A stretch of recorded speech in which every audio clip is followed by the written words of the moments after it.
Welcome to Mastering Life's Adventures, an educational podcast about tapping into your true self, the soul, the substance of your life, to discover what life's ups and downs are really about, and how to have a greater sense of purpose, peace, joy, and fulfillment.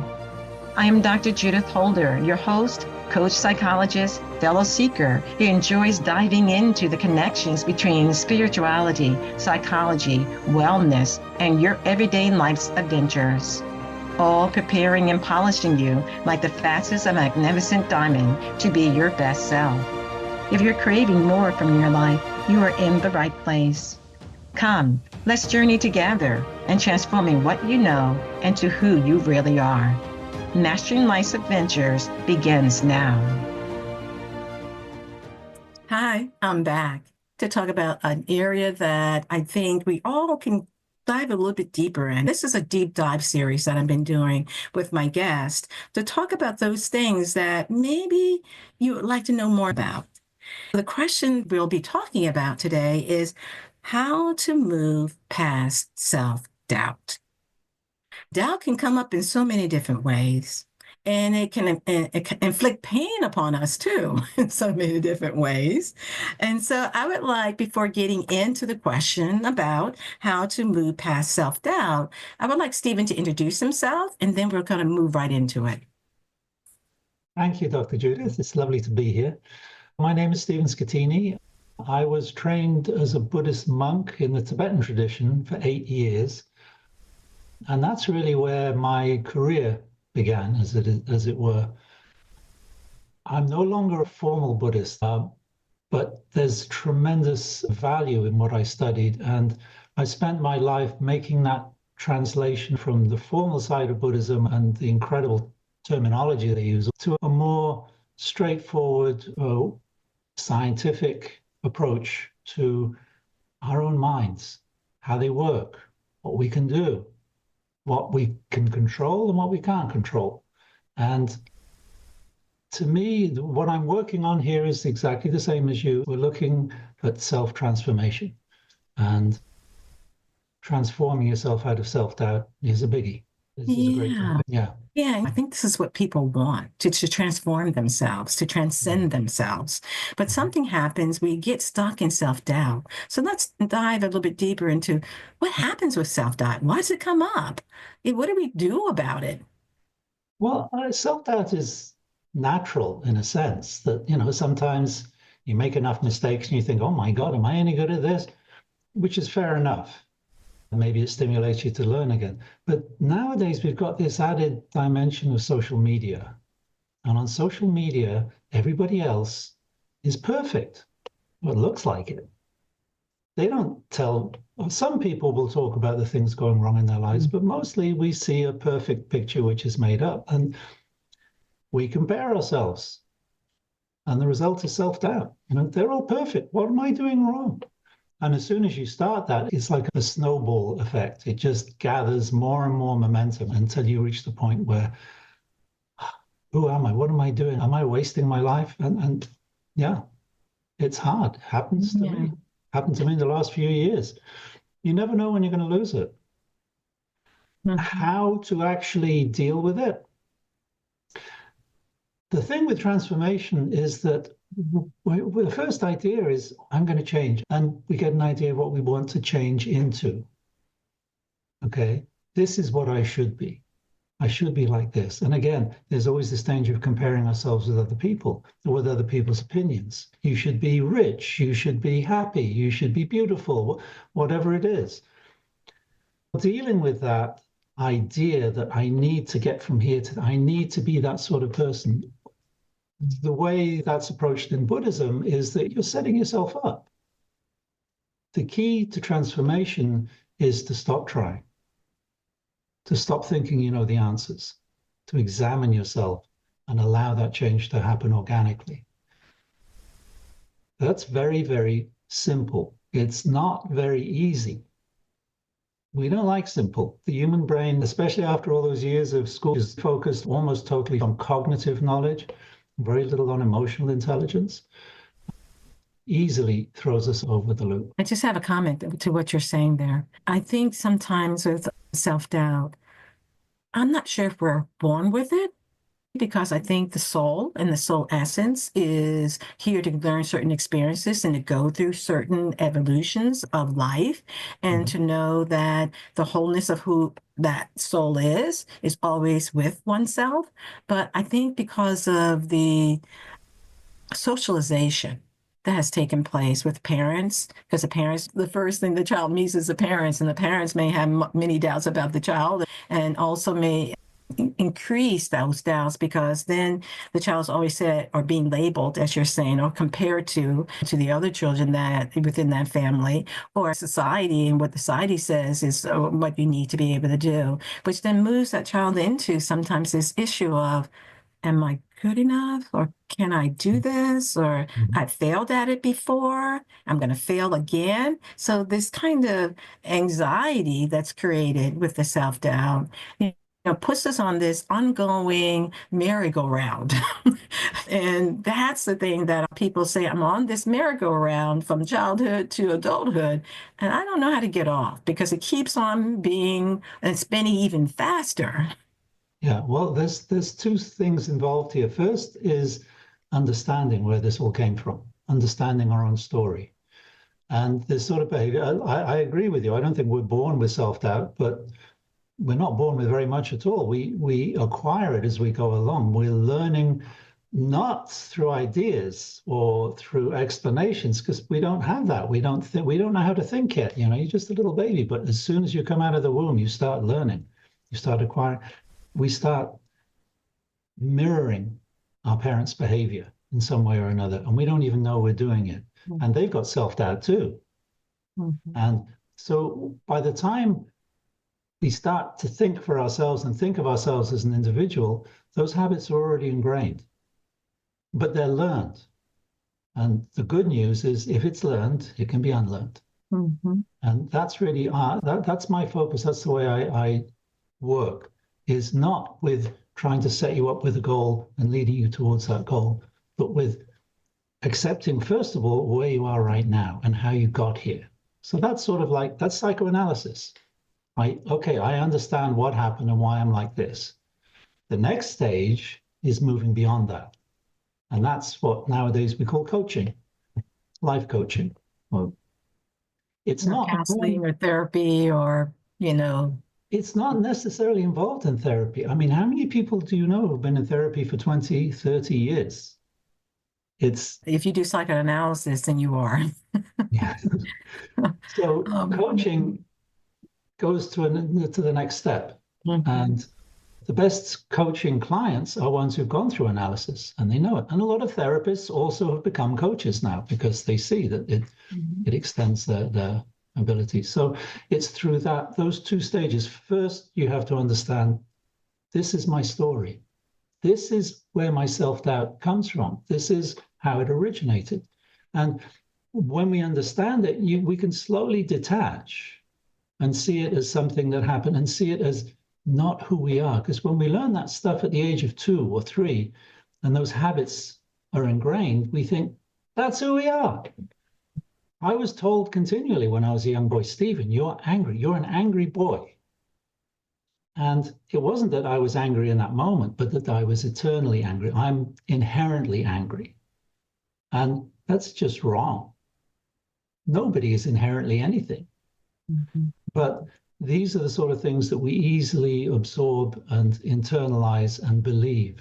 So the key, not just to dealing with self-doubt, but to dealing with a lot of repeated behavior, habitual behavior. The key is to keep looking at it, understand where it comes from, and see it in real time. If you can start to see it as objectively, if you see that self-doubt as, well, it's not me, it's something I'm doing in my mind, some series of thoughts and emotions which come together, and then they trigger this emotional outburst where suddenly I just don't trust myself anymore. So when you see that, that's when you can start working on it. I think But that's sometimes what happens is that we miss that element observing ourselves mm, and knowing that we do have some agency over what's happening around us as opposed to, well, it just happened that way. And what yeah, the soul says, the soul wants you to let you know that you're on a spiritual path. Those who, the seekers and listeners, to this podcast, knows that it's very vital and very important to be more observant of oneself because we're here to change certain behaviors, celebrate those things that are working well for us, and also to be able to know that we're here for learning experiences and not to look at those learning experiences from the standpoint of, oh my God, I did it wrong again, as yeah. opposed to looking at it from the standpoint, oops, you know what? I learned from it. I'm going to learn from it, grow from it. It allows the soul to learn and grow as well from it so that we're moving out of the sense of lack of oneself to a greater sense of that there's a wholeness who within me and I'm going to do things in different ways, and the creator God, the Atman, the I am present, sees things from a totally different light from which we see things by. So the criticisms that we're using upon ourselves, which is creating that self-doubt, really gets kind of as a barrier to seeing that was just a learning experiences. Let me move on forward with it, with the learning from it. Mm. It's a self-imposed barrier. That's it. And you've got your finger on it. When we can accept that side of ourselves and forgive ourselves, that's self-compassion. That is the key to letting go of self-doubt. If we can cultivate self-compassion, which simply means allowing ourselves to make mistakes, allowing ourselves to not know, allowing ourselves to be stuck sometimes, I mean, got to be careful with that. It's not good to stay stuck, but you can't get unstuck until you really just sit with it for a bit and see, well, what is going on? How am I stuck? Because a lot of people come to me for meditation and they think if they meditate and they focus on their breath long enough that their troubles will disappear. That's magical thinking. The point of meditation is to see your troubles, to identify them, to really zoom in and understand them and make that connection between your emotions and your triggers and your automaticity. When you've got your finger on it, then you have power. You can't change everything, but you can change some things. But it doesn't happen by magic. It's as So, if we jump into it. It's like you're saying, stay up this side of the bank, watch the uh, waters go by you, uh, and don't be so quick to jump into the water because you think the water's you. that's a nice one. That's a good one. Yeah. But yeah, people have a problem. I doubt myself. So they go and get a self-help book. And again, there's this impression, this idea that there's some sort of answer out there. And there isn't. The answer's in here. It's never going to be out there. And you can get some help. Now, it can be useful to read self-help books, but they also can become not just addictive, but they can become a substitute for working on yourself. It moves you into saying, "Well, I didn't do it right." So, and I read this book. Yeah. Yeah. So I'm going to accept me just the way I am. And this is just my anger or my frustrations or my, annoyances. It's just kind of who I am, which is it was self-limiting belief, actually. Yeah. And in that self-limiting belief, that is the thing that gets you stuck and not open, and kind of like they've been talking with Brene Brown and all these other individuals about, having kind of a more open mindset about how you go about doing things. And so I think one of the things I'm hearing, Stephen, is, the ability to be more compassionate oneself and flexible with oneself. Well, the compassion leads to flexibility directly. Mhm. It's, you know, if you have a little child, a 2-year-old child to look after, and they're doing something wrong, you don't just beat them up. You bring love to it. You try and show them, you train them. But when we see ourselves screwing up, oh, I'm so stupid. What's wrong with me? We're beating ourselves up. And we act as if it's a victimless crime. And it's not. It's cruel and it's mean and it's dumb. So the first thing to identify is that. How am I treating myself? To become self-compassionate, you have to accept your humanity, your failures, your weaknesses. And when you accept those as learned behavior, then that's when things can begin to change, because you can start to see there are strengths in there too. For a start, your ability to examine yourself. I mean, that's incredible. That this is this human ability. We can stand back from ourselves, look at ourselves, have a conversation with ourselves, and change. And that's, I mean, really, that's miraculous. But we don't think of it that way. We just think, oh, I'm a dumb, stupid old, and I'm always. It's tragic to think like that, and yet it's so common. It certainly is. And one of the things that came to my mind was, you know, when we are not able to take that stance back and look at ourselves and be able to now disconnect that sense of doubt with just an observation of behavior that we've engaged in and that we can correct, we have free will, we can correct, that particular behavior, even as horrendous, we can still forgive oneself, forgive the situation, do what you need to do to correct the situation, and then move on. But what happens is, in the midst of that confusion of not wanting to look at oneself, it means you're not willing to look at your soul.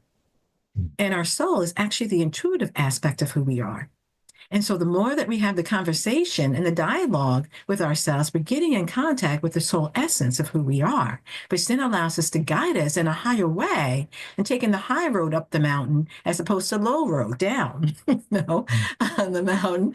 And so the higher elevations gives us more things that we can see and look at that we wouldn't have had otherwise. And that experience that we went through actually was a catalyst for us to move up the road.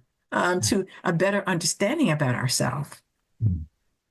Pain can be a great teacher, just as aging can make you wiser, but there's no guarantee.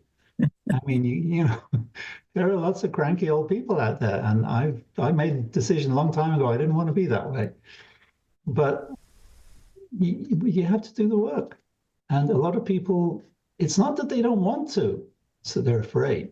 Because if you really want to follow your soul, then the first thing you have to do is let go of this chatter, this continual conversation going on. You've got to get it out of the way and just see where you are and who you are.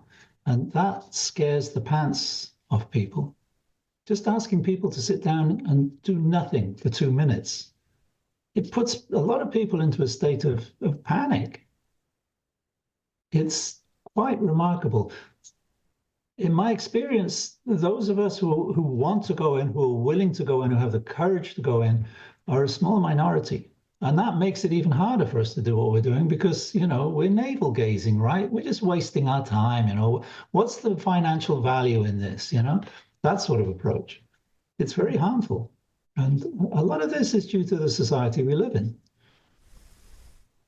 Rampant capitalism, preoccupation with money, with goods, with consuming. And it occupies our time so much that we forget to be.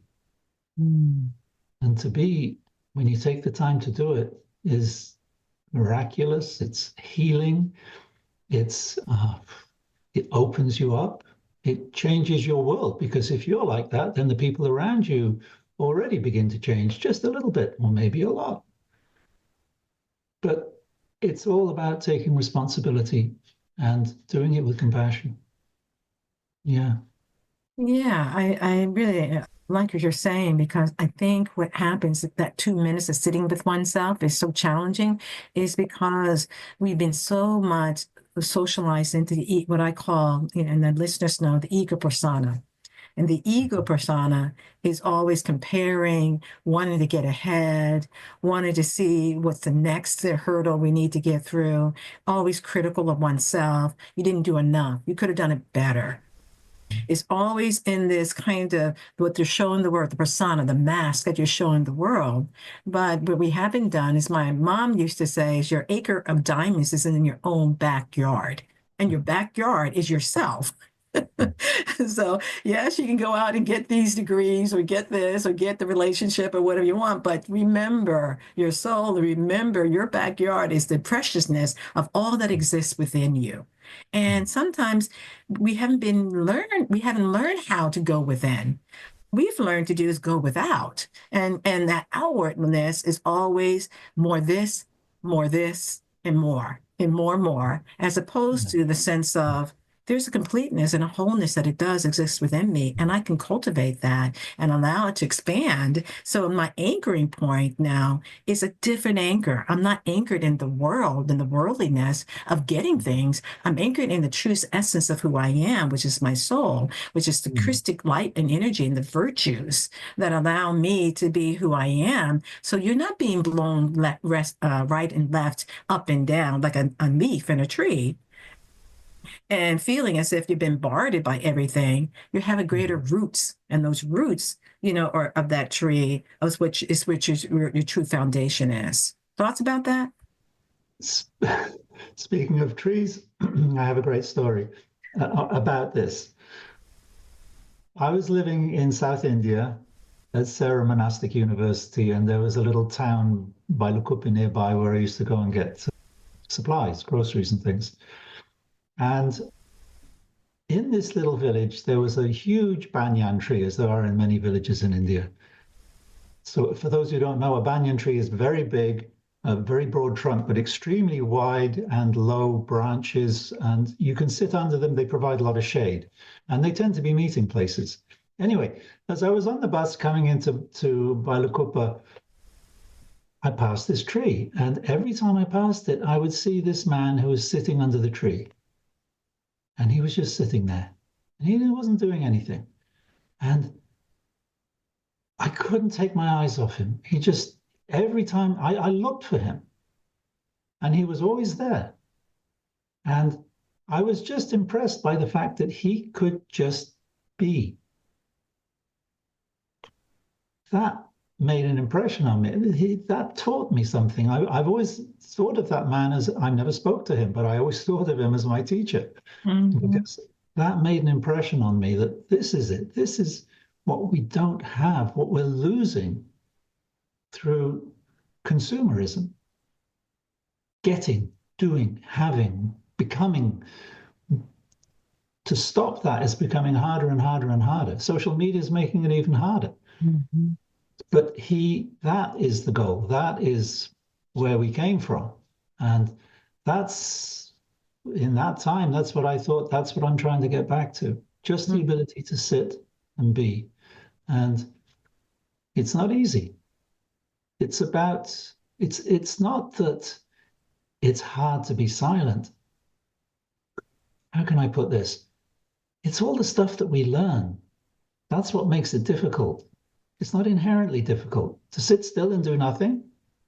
Cows do it all the time. Cats and dogs do it all the time. Why can't I?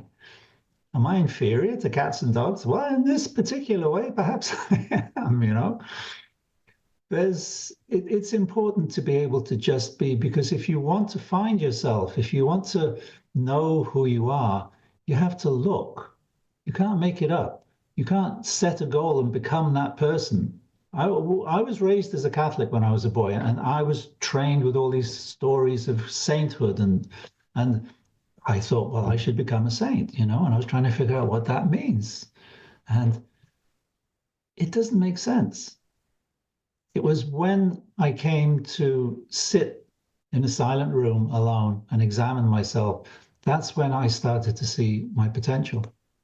And when you see your potential, you naturally let go. I mean, it's the contrary to self-doubt. You automatically say, oh, yeah, I can do this, and I could be that, and I am this. And you know what? I'm a kind person. I'm a good person. Is that not enough? Do I have to be Einstein, or Jane Goodall, No, I can just be me. But you got to discover that, and you've got to like it. And when your mind's set on, I've got to get this, and I've got to get that, no, I need a cup of coffee, and, oh, I'm hungry now, and oh, I've got a meeting this, and we're constantly living ahead of ourselves. We're always thinking of the next thing we're going to do. We don't pay attention to this moment. And this moment is the only time that we're actually alive. And when we don't pay attention to this moment, we're not really there. We're not really present. We're not really alive. You know, I think a lot of people spend a lot of their lives thinking about the past or thinking about the future.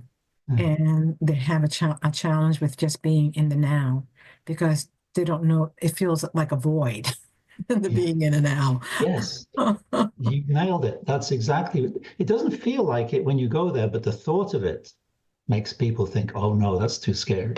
But when you actually sit, and when you can accept the fact that your mind is wandering and your breath is uneven and your knees are hurting, then you start to break through. But a lot of people get stuck in those opening little challenges. You know, I can't do this. My mind is unmanageable. Well, everybody's mind is unmanageable at first. So just be patient and sit with it. And so the people who get over those first hurdles, as soon as you start to feel that ability, that the result of sitting there quietly, just watching your breath, just watching your mind, just feeling your body, your posture, feeling your mood, accepting it. It's like raising that little child kindly with compassion. And we have this conversation with ourselves and it turns into liking. I like myself. Well, who'd have thought? Really, you know? And it's wonderful, but just have to get over those few hurdles at the beginning and take the time to stop. But it does scare people. Yeah. It scares them and also makes them, what you're talking about too, is a sense of being impatient with oneself, impatient with the process. And not needing to cultivate a degree of patience because the ego persona is always impatient, is always looking for something more, is always wanting you to go down a different road. But the soul says, wait. If you slow it down a little bit, I can help you here. If you slow it down a little bit and be more settled into oneself, I can give you wisdom. I can give you guidance. I can help you to be inspired in ways that you wouldn't be otherwise. But the ego persona says, no, we don't want that. And so there is this little battle that goes on and creates this doubt in ourselves, and that we have to just be with it and know that we live in a world that is always changing. And just as the water flows down, our thoughts will change, our feelings will change, and not to be so attached to what's going on, be more attached to what is my soul and what is the spiritual growth that I'm awakening to and being aware of, and not even being attached to that to a certain degree. But you have to have a focus living on planet Earth. And so what is your focus? And if your focus is to get something, then you're always going to look for something more, something else. And that creates and breeds more doubt in oneself. If your focus is, I'm just going to learn how to be with myself, accept myself, and see what wisdom comes from myself. So totally different focus and a greater sense of a greater foundation on more of the land than in the quicksand of living of life. Yeah. And what you say about change, it's very important. Impermanence, things are always changing. When you see that, then you can start to let go. But we don't want to see that, because when you think about change and impermanence, well, then at the end of that, there's death, which I don't want to go there. I don't want to think about that. So there's resistance. There's a natural resistance to accepting and acknowledging change and impermanence. So that's another obstacle that has to be overcome. So when I teach, I'm not, and this is a feature of Buddhism really, or at least the way the Buddha taught, is that it is not goal-oriented. We're not setting up a specific target and trying to reach it. In fact, that's the problem. That's what we're always doing. That's why we're always preoccupied. That's why we're always living in the past or the future. When you can let go of that and learn to be, then there's an emotional component to that. Once you let go of those initial resistances, and just for a second or two, you feel the breath coming in and going out, and you remember what it was like to be a child and to just explore your body, how your fingers work, how you can hold your breath, how you your hair hurts when you pull it and you can pinch. It's this sense of wonder. That is what really gets us going. That's what can really maintain an ongoing practice. Without that wonder, it's work. And I always say that the very best meditation is play. It's playful, just like children are. Mm. When we come out of the womb, we've got nothing. All we have is mindfulness, the ability to pay attention. And slowly using that, we learn where we are, what we're doing, how to use our fingers and toes. But then then the cerebral part of the brain kicks in, and then we've got all these ideas, and we like to live there. And then we go to school, and school insists that we live there. And so we become extremely cerebral, and we forget about experience. And we're always trying to make our life into some idea of what we want and ignoring the reality of what we've got. Like you say, the soul is your back garden. It's right there. Mm-hmm, mm-hmm. I'm wondering, as you're talking about playfulness, I love that word. And I think sometimes we don't know how to be playful with oneself. And even in the process of meditation, because some people use that as goal-directed. I'm being meditated in order to get through stress. This is how I started meditating like this. Didn't work. Mm-hmm. Yeah. Sorry, I interrupted you. Mm-mm. So I was curious about how talking more about playfulness. Yeah. And how that may help with moving away from the doubtfulness that we can have in ourselves. How playfulness helps? Well, you're having fun. You don't have time to self-doubt. Self-doubt is a cerebral activity. It's completely unnecessary. There's nothing practical that it serves. So when you're playing, you're very much involved in what's working. And you're very much involved in your emotions. You're allowing them through. Whereas self-doubt, we're basically suppressing our emotions, pushing them down. You might call self-doubt an emotion, but it's not really. It's not an inherent emotion. It's more like it's a construct, a way of thinking which keeps us trapped. Self-limiting belief, you might say. So playfulness simply leaves no room for self-doubt. And that's how it's effective. Yeah, and as you were talking about that, go ahead, excuse me. And it leaves no room for plans. I don't care what happens tomorrow. I'm enjoying this. I'm fun. I'm wrapped up in it. Let's have fun, And that sensation of being here completely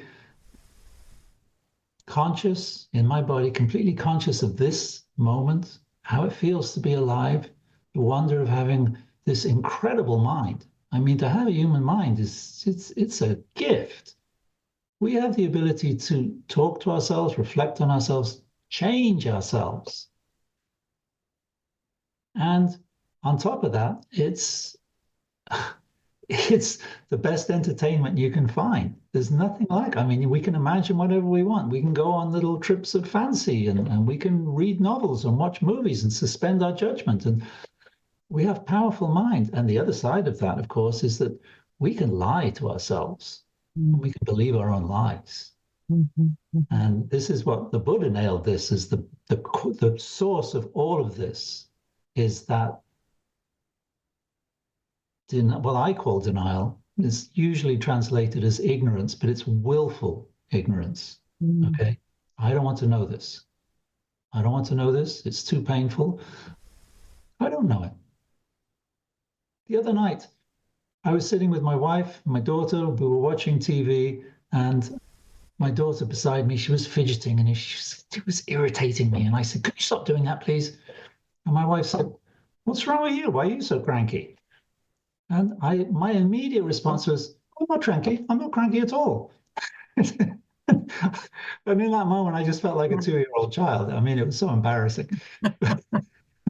But I immediately went, I'm trying to deny it. And I'm really, really inside me, I'm trying to believe that. Yeah, no, I can justify that. I can come up with an excuse for that. So that's the other side of being human. We're incredibly intelligent and we're equally incredibly stupid sometimes. So two more things to accept. Yeah, and it hits on this notion that I love that word willfulness in terms of the ignorant aspects of us, because that is the ego persona. It's willful and it thinks it knows so much. In actuality, there's a degree of ignorance that happens to what it knows, but it is the soul that is tied into the Christic light of like Buddha or Christ or the I am presence is tied into that. It gives it more wisdom that allows you to know what you need to do, when you need to do it, how you need to do it, because it is if it has a greater it moves past the dimensional living into a greater spherical living of awareness and of being that sometimes we never get to because of these doubts, uncertainties, fears that keeps us kind of in the lower terrain of oneself and not into the higher terrain of understanding that there's so much more that exists within you. And the willingness to explore that is an adventure. It is. It is. Adventure. Well, that goes along with playfulness, I think. I've always wanted to be an explorer. I grew up on Victorian books, stories of discovery and things, and I got it in my mind. I was too late. I was about 100 years too late.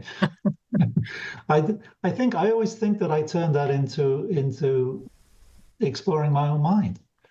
And your mind really can serve that function, and it can be just as mysterious as the dark Amazon jungle. There's all sorts of stuff to discover and find in there, and there's treasures and there's dangers.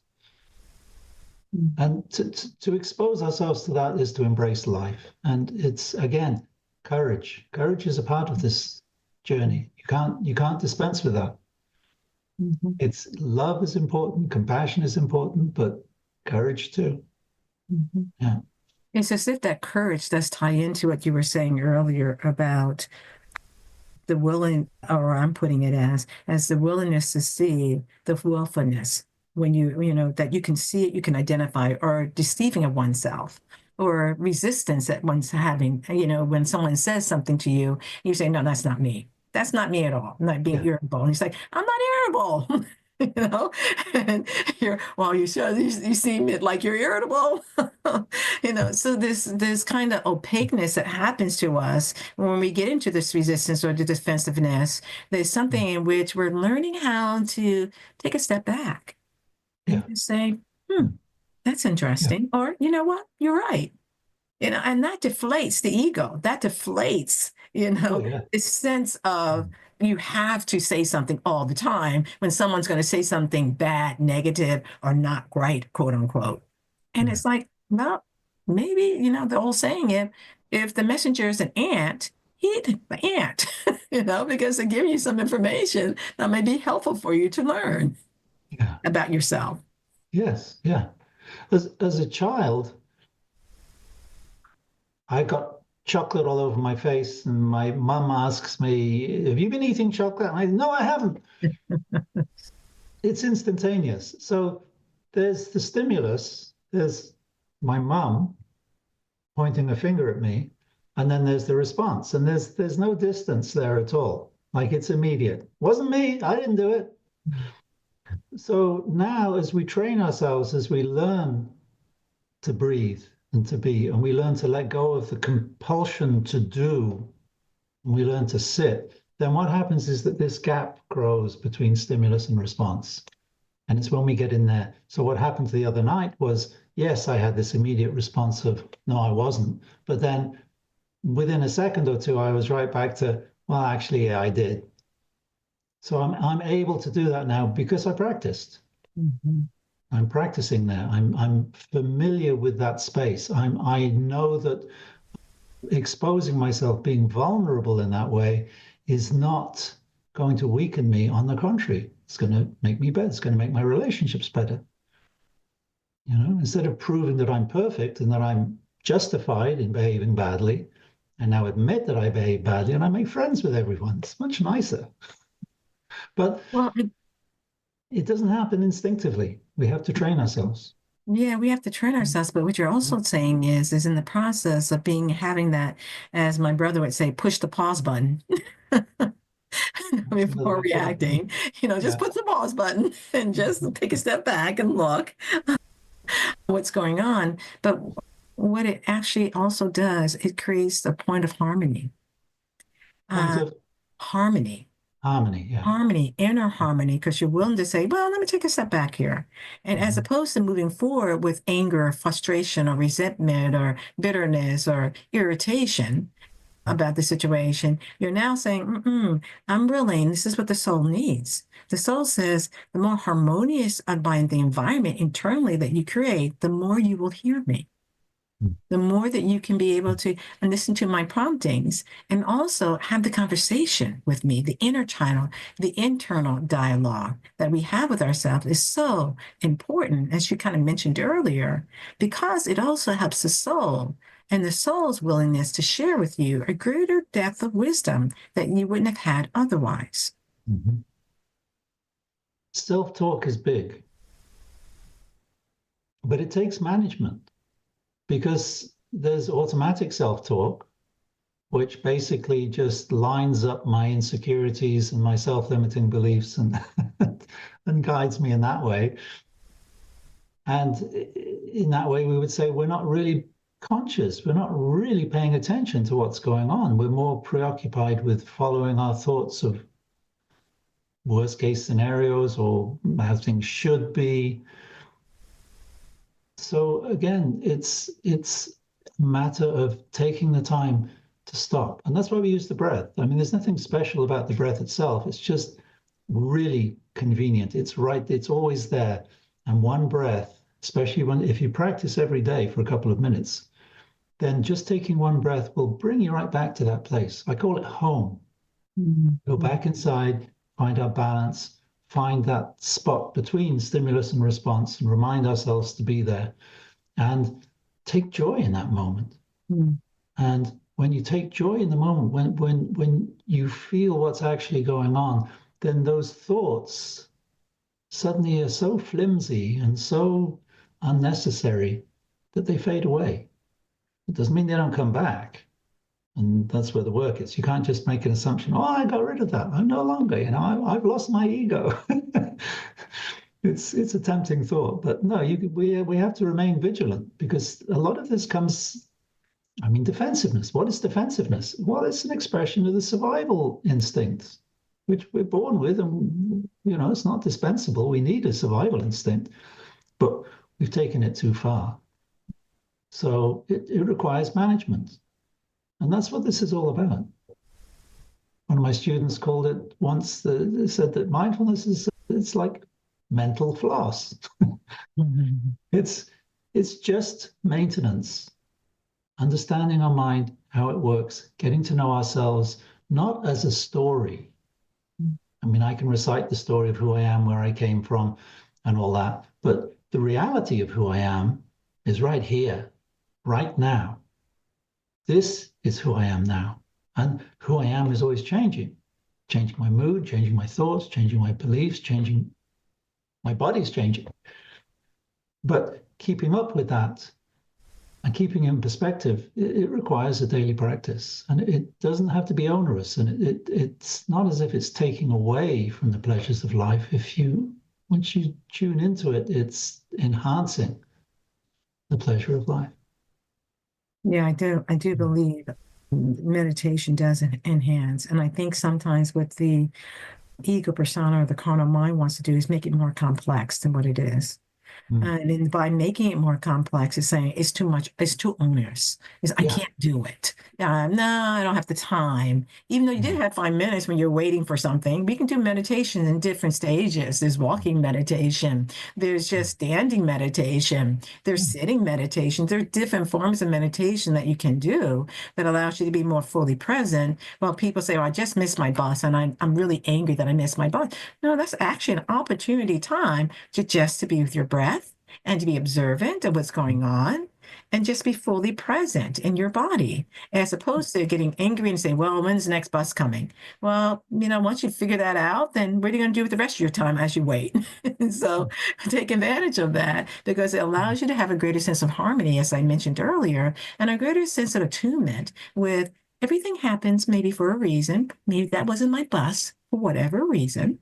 And maybe it's for me to take this time to work on just being and not doing all the time. Yeah, yeah. Well, I always talk about two types of meditation. There's formal meditation, which is practice, and then there's active meditation, which is what I call the real thing. So sit in a quiet room for a few minutes or a few hours, whatever your practice is, and you do your thing, and it's wonderful. But how much does it really change, and how distracted are you? I mean, generally, we our mind goes all over the place when we're completely silent and alone. But when you're in an active situation, when you're watching, like low level, for example, washing dishes, you wash dishes, and what's going on here, really? What is your body doing, and what's your mind doing?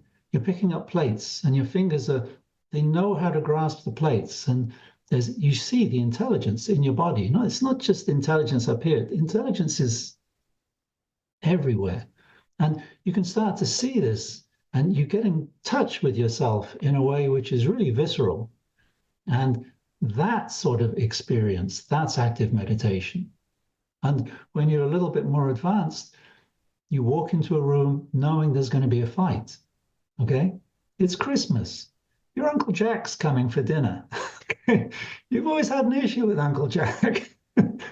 So you walk into that room prepared.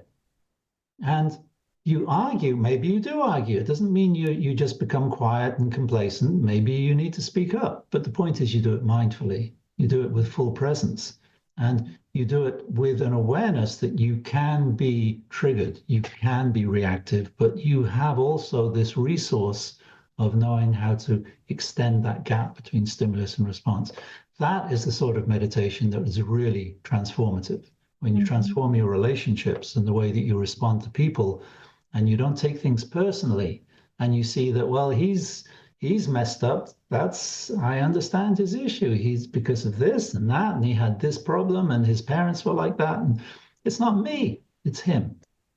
And boy, when you can see that, when you stop taking things personally, your stress levels in your life just drop. It's huge. Very nicely said. It's not that difficult, but you have to practice.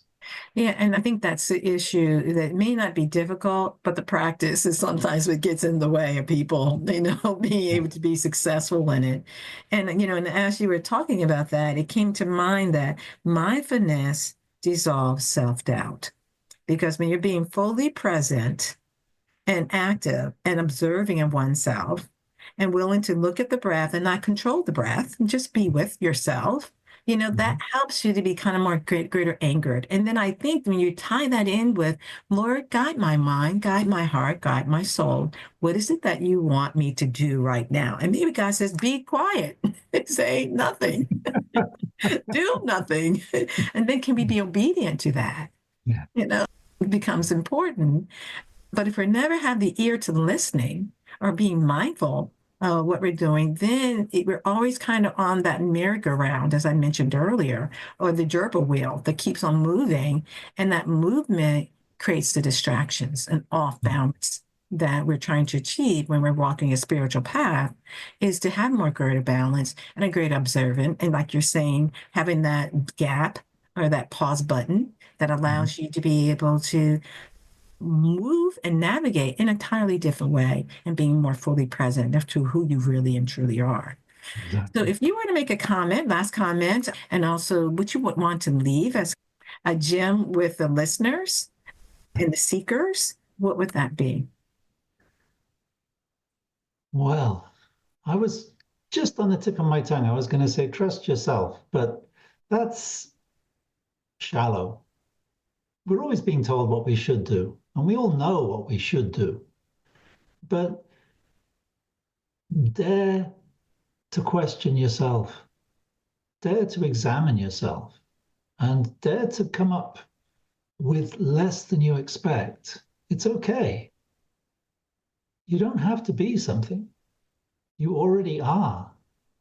And you're just so distracted that you don't notice it, but it's all there. Mm-hmm. There's nothing to learn. This is all about unlearning. Mm-hmm. There's the gem. Mm-hmm. Yeah, it's all about unlearning our bad behaviors, our negative behaviors, our self-limiting beliefs. But before you can unlearn them, you've got to see them. You've got to see that I have learned this. This is a habit. I see how it plays out. I see what triggers it. And then we're in touch with the mechanism of our own minds. And that's where the power comes in. Mm-hmm. Yeah. Mm-hmm. Yeah, I totally agree. And it's like dare to be. Yes.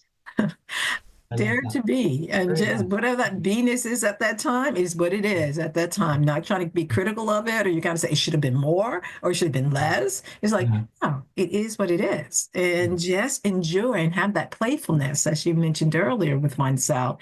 It's because you're on the quest of self-discovery. And so why do you have to know everything? Be instead. Yeah. So if they were wanted to reach out to you, how might they do that, Stephen? Well, my website is, I'm also known as the Inner Monk, or my website is known as the Inner Monk. So theinnermonk.com. The same website you can access with my name, skettini.com. And you can contact me through there. You can see what I'm doing. I teach a regular course called Mindfulness Live 3 times a week, Monday, Wednesdays, and Fridays. And these are half-hour sessions. They're short. The point is that they're regular and they're frequent, and they help to keep up continuity in the practice, which, in my experience, is the hardest thing of all. Mm-hmm. Everybody who does a meditation course or a mindfulness course loves it. And I'm going to do this forever. I'm always going to do this. But they don't, because they don't have the support. This is what I provide, the support for that ongoing practice. That's great. When you say it's short term, in terms of how long is those sessions on Mondays, Wednesdays, and Fridays? It's half an hour each. Okay. So it's 10-minute meditation, 10-minute discourse, 10-minute meditation. And then sometimes there's a little chat afterwards and a bit of socializing. But yeah, it's all about continuity. It's like a muscle. If you lift a weight every day, your muscle will get bigger. No question. You stop lifting it, it'll get smaller. And it's the same with your attention span. If you practice this regularly, you'll get better at it. But when you stop practicing, it weakens. So that's just physics. Yeah, and that's great, because I think the continuity or the regularity of doing something allows you to go deeper too. And sometimes get back to what we said earlier. I mean, we think we have to spend 2 hours or 4 hours, not to say we haven't done that, meditating, but you can do a lot in that half-hour period of time and getting to know yourself and move into this discovery and move into mastering your life's adventures. We're grateful. I'm going to have Stephen come back for a part 2. And what I'd like to say is, dare to be, and therefore conquer your self-doubt. Thank you for joining me for this episode on Mastering Life's Adventures, being your best self through soul evolution. If you have enjoyed what you've heard today, I would be delighted if you would share this episode with others, leave a thumbs up, and subscribe to my Mastering Life's Adventures podcast. Look forward to your joining the next episode. Please leave any comments or suggestions you might have below. Bye for now.